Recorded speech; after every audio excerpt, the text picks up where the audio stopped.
এই ধরনের ঘটনা সহ আরো অনেকগুলো আক্রমণের ঘটনা ঘটেছে, আহত করা হয়েছে, মারাত্মকভাবে কোপানো হয়েছে, বাড়িঘরে হামলা হয়েছে, সম্পত্তি জ্বালিয়ে দেওয়া হয়েছে, দোকানপাট লুটপাট করা হয়েছে।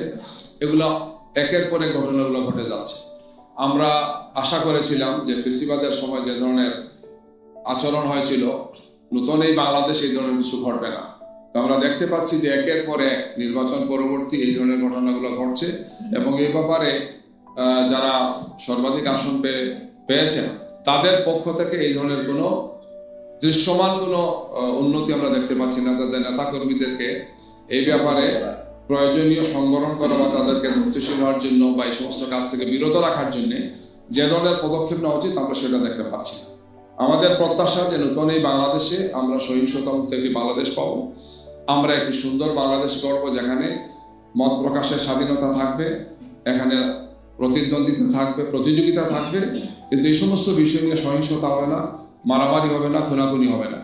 আমরা এই প্রত্যাশা ব্যক্ত 30টি আসনে আমরা এই ধরনের চরম অব্যবস্থাপনা দেখেছি, যেখানে ভোট জালিয়াতি হয়েছে, কারচুপি হয়েছে, যে সমস্ত কাগজগুলো তারা দিয়েছেন সেখানে অপারেটিং হয়েছে, বসা মাজা হয়েছে, বিভিন্ন ধরনের অসুবিধা হয়েছে। আমরা এই সমস্ত বিষয়গুলো নির্বাচনের দিনও জানিয়েছিলাম।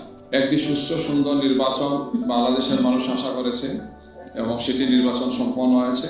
যদিও সেই নির্বাচনে অনেক ক্ষেত্রেই কারচুপি হয়েছে, জালিয়াতি হয়েছে এবং ভোট প্রদানের ক্ষেত্রে বাধা দেওয়া হয়েছে, এজেন্টদেরকে বের করে দেওয়া হয়েছে, বিভিন্ন ধরনের পরিস্থিতি সেখানে তৈরি করা হয়েছে, যেটি আমরা আগে বলেছি। আমরা আজকেও আপনাদের সামনে এই সমস্ত বিষয়ে কথা বলবো। আমাদের আইনজীবীদের প্যানেল আছেন এখানে। আমরা বেশ কয়েকটি আসনে, এখন পর্যন্ত আমরা প্রায় 30টি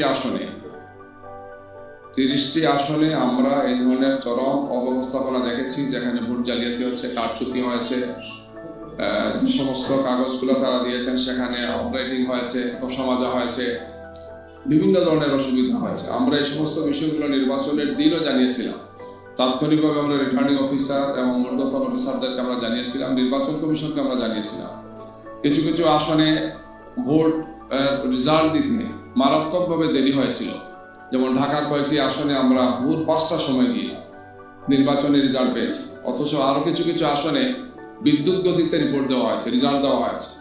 এই ধরনের চরমভাবে পক্ষপাত দুষ্ট কিছু আচরণ হয়েছে, সেই আচরণগুলো আমরা আপনাদের সামনে আজকে তুলে ধরবো এবং যে সমস্ত আসনগুলোতে আমরা নির্বাচনী অব্যবস্থাপনা দেখতে পেয়েছি, অনিয়ম দেখেছি আমরা এবং নির্বাচন সংশ্লিষ্ট যে আচরণবিধি সেটা মানা হয় নাই, এই সমস্ত আসনগুলো নিয়ে আমরা স্থানীয়ভাবে রিটার্নিং অফিসার অথবা ঊর্ধ্বতন অফিসার যারা আছেন তাদেরকে আমরা জানিয়েছি।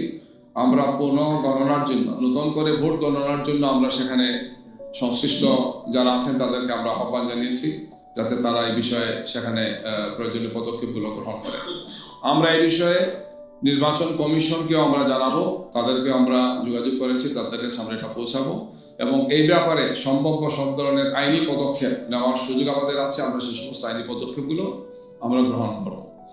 আমরা বিভিন্ন জায়গাতে যে তথ্যপত্র পেয়েছি, যে সমস্ত কয়েক শত ঘটনা ঘটেছে, বিভিন্ন ধরনের হামলা মামলা, এর মধ্যে প্রথম আলোতে আসছে, আপনারা দেখবেন এত, যে বিদ্রোহী প্রার্থীর সমর্থককে পিটিয়ে হত্যা, অভিযোগ স্বেচ্ছাসেবক দলের নেতার বিরুদ্ধে।